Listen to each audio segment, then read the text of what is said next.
आपको विदित है, हम भौतिक भूगोल को देख रहे हैं। तो इसमें जो पाठ्यक्रम के अनुसार आज हमारा नया जो चैप्टर है वो पर्वत तथा पर्वत निर्माण के सिद्धांत है। ये व्याख्यान श्रृंखला है 41वें नंबर की। तो इस जैसा कि आप लोगों को विदित है कि पृथ्वी पर महाद्वीप तथा महासागर जो भूप्लेट के रूप में विभाजित हैं और इन्हीं प्लेटों के विस्थापन के कारण से इनकी सीमाओं पर पर्वतों का निर्माण होता है।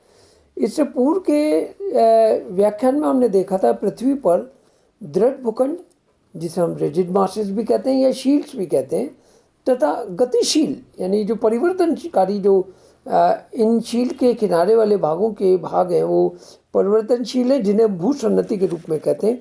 उन्हीं के द्वारा पर्वतों का निर्माण होता है।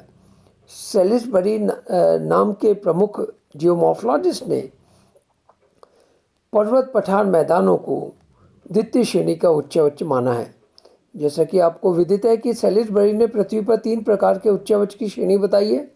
प्रथम श्रेणी का उच्चावच में महाद्वीप तथा महासागर आते हैं, क्योंकि इनका निर्माण सर्वप्रथम हुआ। द्वितीय श्रेणी के उच्चावच में उन्होंने पर्वत पठार मैदान को माना, क्योंकि इनका निर्माण महाद्वीपों तथा महासागरों के अपर्दन अनाच्छादन प्रक्रमों के बाद निर्माण हुआ, इसलिए इन्हें द्वितीय श्रेणी का उच्चावच कहते हैं। और तृतीय श्रेणी के उच्चावच में विभिन्न अपर्दनात्मक जो शक्तियाँ हैं उनके द्वारा निर्मित विभिन्न प्रकार के जो स्थल स्वरूप है, जिसे हम वी शेप वैली कह लीजिए, ग्लेशियर के द्वारा निर्मित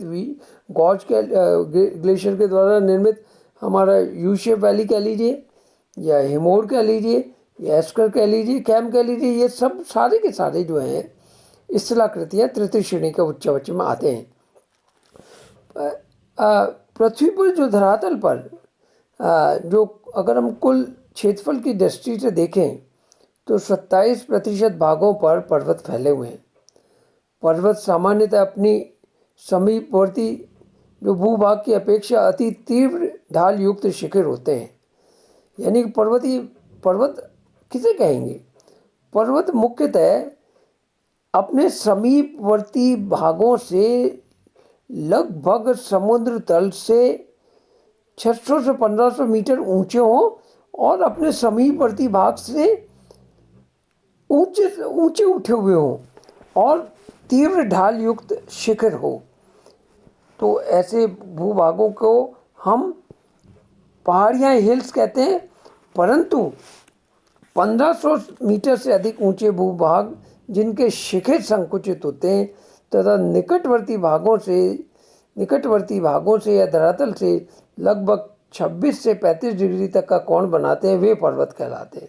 अतः हम स्पष्ट रूप से कह सकते हैं कि पर्वत के अंतर्गत हम लगभग औसत रूप से 1500 मीटर से ऊंचे भूभागों को, जिनका ढाल तीव्र है, जो 26 से 35 डिग्री तक का कोण बनाते हैं और उनका शिखर है वो संकुचित होता है, नुकीला होता है, यही भाग पर्वत कहलाते हैं। अगर हम इसको हम देखते हैं महाद्वीपों के अनुसार, अलग अलग जो हमारे सभी महाद्वीपों पर अलग अलग प्रकार के ऊंचे पर्वत पाए जाते हैं। उनमें से कुछ विशेष पर्वतों का वर्णन हम पर्वतों को जानने की दृष्टि से यहाँ पे आवश्यक है। कई बार प्रतियोगी परीक्षाओं के अंतर्गत विभिन्न महाद्वीपों पर सर्वाधिक ऊंची चोटियों के बारे में भी प्रश्न पूछा जाता है। तो इसके अंतर्गत में अगर हम इसको देखते हैं एशिया महाद्वीप के अंतर्गत, जैसा कि आपको पता है कि माउंट एवरेस्ट है वो सर्वाधिक ऊंचा, और वर्तमान में अभी 3 दिन पहले ही माउंट एवरेस्ट की चाइना तथा नेपाल ने दोनों ने सर्वेक्षण करके एक नई ऊंचाई दिया है, जिसमें हिमालय की ऊंचाई 8,848 मीटर 0.82 सेंटीमीटर मानी गई है।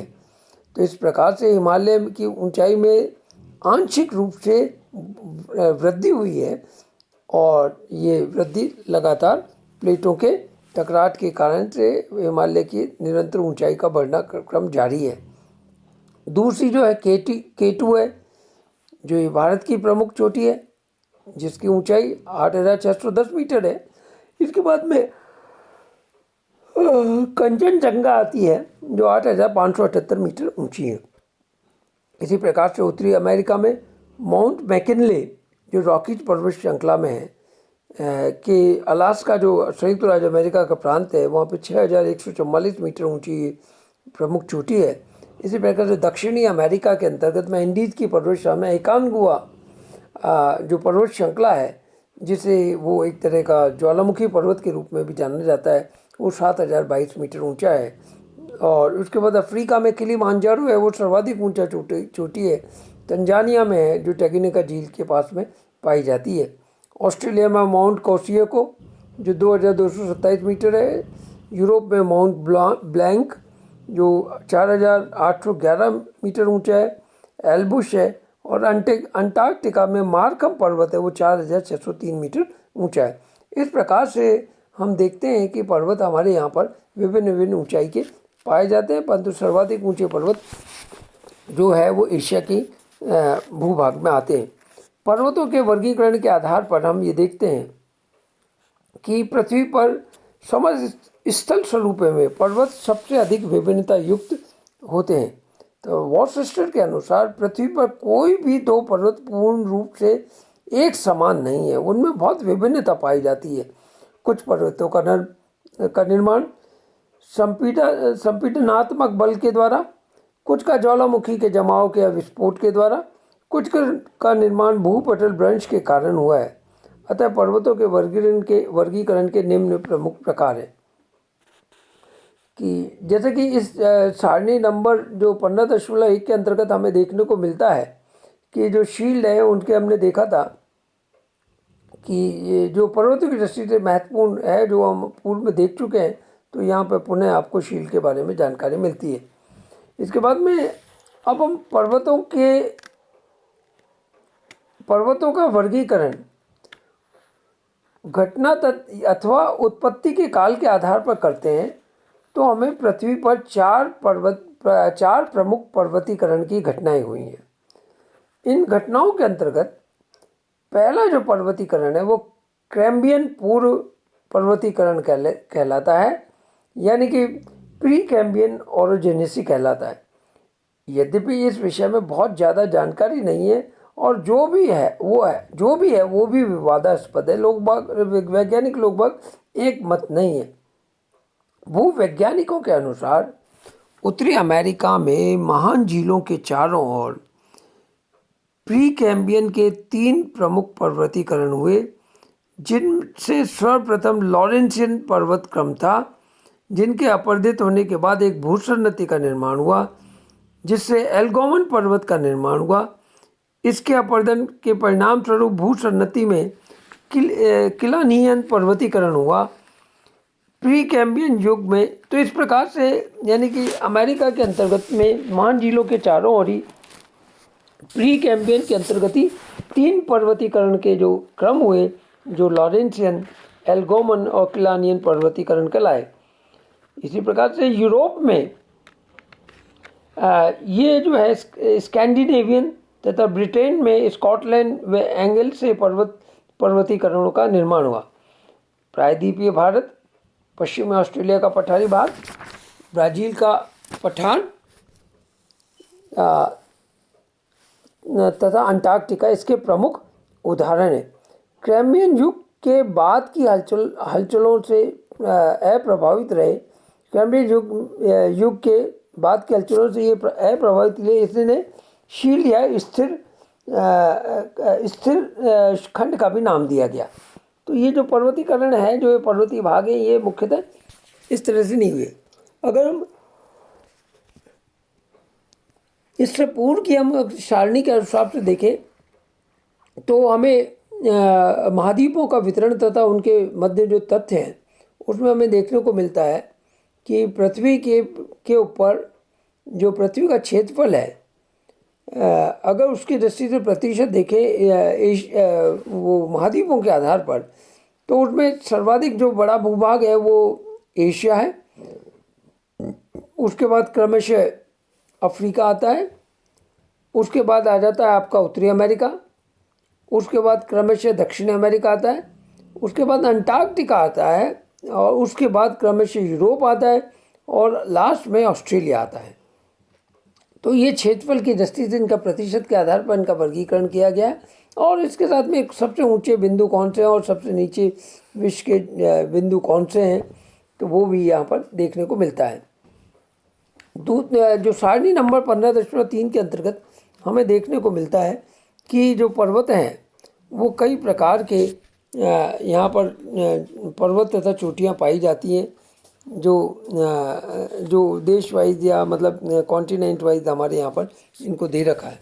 इसके आधार पर अब हम जो देख रहे थे कि विश्व में पर्वतीकरण के 4 प्रमुख दौर हुए।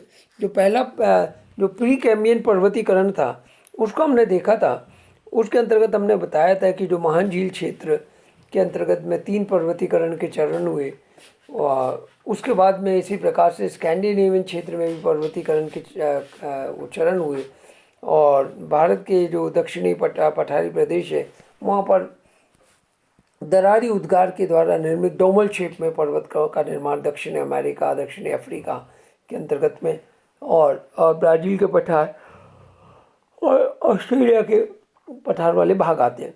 तो दूसरा जो पर्वतीकरण है वो कैलेडोनियन पर्वतीकरण कहलाता है। इसका नाम कैलेडोनियन पर्वतीकरण का निर्माण सिल्यूरियन, डेवोनियन और पर्मियन युग में हुआ। जैसे जब हमने भूगर्भिक समय में देखा था तो हमने देखा था कि जो सिल्यूरियन और डेवोनियन पर्मियन युग जो है वो मुख्यतः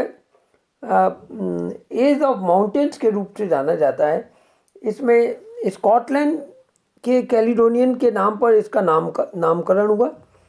इस पर्वत क्रम में यूरोप के यूरोगियन, वॉगलैंड, स्कॉटलैंड, आयरलैंड, स्कैंडिनेविया और उत्तर अमेरिका में अपलेशन और दक्षिणी अमेरिका में ब्राज़ीलाइट्स, भारत में अरावली, महादेव, सतपुड़ा, अफ्रीका में सहाराई वलन, ऑस्ट्रेलिया का नारीगुंडा तथा एशिया में बेकाल झील आदि इसी पर्वतों के क्रम हैं। तो जो कैलेडोनियन पर्वत है, पर्वतीय क्रम है, ये विश्व के समस्त भाग में विस्तृत रूप से प्राचीन पर्वतों की श्रेणी में अभी भी अवशिष्ट के रूप में मौजूद हैं। जैसे कि भारत के अंदर में अरावली का जैसे यहाँ पे जिक्र आता है, तो अरावली विश्व की मतलब ओल्डेस्ट माउंटेन श्रृंखला के रूप में जानी जाती है, जो राजस्थान को लगभग मध्य से गुजरती हुई दिल्ली में राष्ट्रपति भवन के पास में और महरौली के पास में ही जाके समाप्त हो जाती है, और आंतरिक भाग में ये पोटावर बेसन नीचे तक ये जाती है। और उसने ये भारत के जो महान जल विभाजन का कार्य में इसकी बहुत बड़ी भूमिका रही है। तो इसी प्रकार से महादेव, सतपुड़ा जो भी पर्वत श्रृंखला है वो भी इस कैलेडोनियन पर्वतों के भाग हैं। इसके बाद में उत्तरी अमेरिका को भी हम देखते हैं तो अपलेशन के 3 क्रम पाए जाते हैं। जो प्रथम अपलेशन का जो क्रम है वो इसी समय में कैलेडोनियन में उत्पन्न हुआ। तीसरा जो पर्वतीकरण का जो दौर है वो हर्सिनियन पर्वतीकरण कहलाता है। सिल्यूरियन तथा डेवोनियन युग के कैलेडोनियन पर्वतीकरण के बाद एक लंबा शांतकाल आया जो कार्बोनिफेरस युग तक रहा, यानी कि एक बहुत लंबे अंतराल तक कोई हमारे भूगर्भिक ऐसी विशेष घटना नहीं हुई जिससे पर्वतों का निर्माण हो। कार्बोनिफेरस युग को कोयला युग के नाम से भी जाना जाता है। लगभग 27 करोड़ वर्ष पूर्व पर्मियन युग में तीसरा पर्वतीकरण हुआ जिसे हर्सिनियन पर्वत क्रम कहते हैं। इसका नामांकन जर्मनी के हॉल्स पर्वत के आधार पर किया गया। इस क्रम में उत्तरी अमेरिका में अपलेशन का द्वितीय भाग और यूरोप में पर्वत विकसित हुए। यूरोप के प्रथम क्रम में आर्मोरियन व द्वितीय में वॉस्किन्स पर्वत क्रम कहलाए। अमेरिकन में ब्रिटिश द्वीप और तथा पश्चिमी फ्रांस और वॉरिस्कन में शेष यूरोप तथा एशिया में अल्ताई, थियानशान, खिंगन, गोबी आदि इसी क्रम में उत्पन्न वाले पर्वत श्रृंखलाएँ। चौथा जो प्रमुख प्रकार है वो पर्वतीय क्रम अल्पाइन पर्वतीकरण कहलाता है, जिसे टर्शरी पर्वतीय के नाम से भी जाना जाता है। हर्सिनियन पर्वतीकरण के बाद एक पुनः लंबा शांतकाल आया जिसे जिससे टर्शियरी युग में अल्पाइन पर्वत बने। इसे नवीन मोरदार पर्वत श्रृंखला भी कहते हैं और विश्व में सबसे नवीनतम पर्वत श्रृंखला यही है। इस पर्वतीकरण का जो काम है, पर्वतीकरण का जो विकास है, वो कई युगों में चलता रहा, जो मेसोजोइक से आरंभ होकर इयोसीन, ओलिगोसीन, मायोसीन तक जारी रहा। इस युग में विश्व के सबसे बड़े और विशाल वलित पर्वत श्रृंखला उत्पन्न हुए। उत्तरी अमेरिका में रॉकीज, दक्षिणी अमेरिका में एंडीज, यूरोप में आल्प्स, अफ्रीका में एटलस, एशिया में हिमालय, पामीर की गोद से निकले कई पर्वतों की श्रृंखलाएं आती है। यूरोप में अल्पाइन में Alps, कार्पेथेनियन, Pyrenees, बॉल्कन, Caucasus, Apennine, दिनारिक, Alps आदि आते हैं। इसी वर्ग में भ्रंश ब्लॉक पर्वत, विभ्रंश घाटियाँ, ज्वालामुखी पर्वतमालाएं तथा द्वीपजात आदि का भी निर्माण